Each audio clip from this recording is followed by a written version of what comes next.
behar txikia. Gelari gaztea da, aurpegi margotua, eta terotero da bere tribua. Herrixka ez dago bera bezalako besterik, eta kuartelean bertan ere barute horren berririk.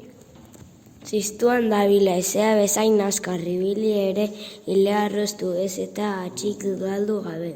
Beltza ditu begiak eta adatsa ere ala txukoa, panteraren azala kolore beltzukoa. Bere gorputza hain da handi eta gihartsua. Ezen baitirudi sekulako hartz indartsua.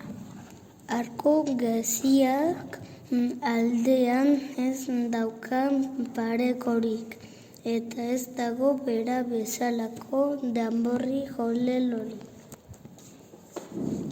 Ez da ez beldur arriskoaren aitzin, esan ere esan liteke baduela atsegin.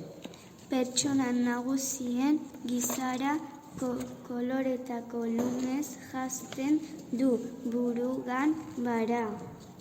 Andoa bere zaldi gainean, txapatan tximistetxean.